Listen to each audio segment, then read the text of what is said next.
নমস্কাৰ বন্ধু বান্ধৱীসকল, অসমীয়া চেনেল নীলাক্ষী কিটচেনলৈ আপোনালোকক স্বাগতম জনাইছোঁ। আজি মই কি ৰেচিপি বনাবলৈ ওলাইছোঁ ব'লক আপোনালোকক দেখুৱাম। এয়া হৈছে ছাগলীৰ মাংস। ব'লক আজি ছাগলীৰ মাংস মই কেনেকৈ বনাই আপোনালোকক দেখুৱাম। মই বনাবলৈ ওলাইছোঁ কুকাৰত। এয়া কুকাৰত তেল দি দিছোঁ, তেজপাত দিছোঁ, জলকীয়া দিছোঁ, কেঁচা জলকীয়া আৰু শুকান জলকীয়া। এয়া পিঁয়াজখিনি কাটি অলপমান ভজা লগাই লৈ মাংসখিনি এড কৰিছোঁ। তাতে মাংসখিনি কিছু সময় ভজা লগাম কুকাৰটোতে। পিঁয়াজ এটা আৰু বিলাহী এটা কাটি মিক্সিত অলপ গুড়া কৰি লৈছোঁ, লগত আদা নহৰু।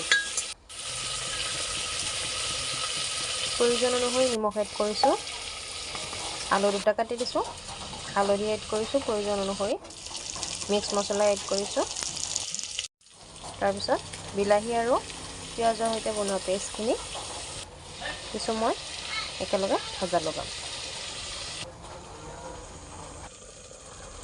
এয়া ইমান ধুনীয়াকৈ গ্ৰেভি হৈছে দেখিছেনে? গ্ৰেভিখিনি যেতিয়া ধুনীয়াকৈ পকি উঠিব, তাৰপিছত অলপমান পানী এড কৰি কুকাৰৰ ঢাকনখন মাৰি 5-6টা হুইচেল লগাম।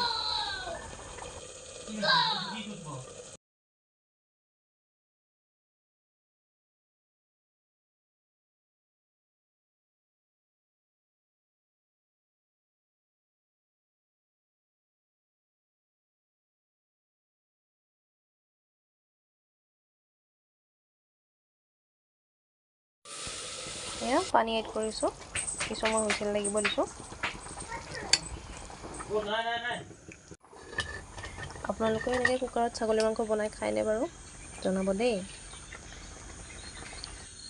এনেকৈ কুকাৰত বনালে ছাগলী মাংসখিনি সোনকালে সিদ্ধ হয় আৰু কোমল হয়।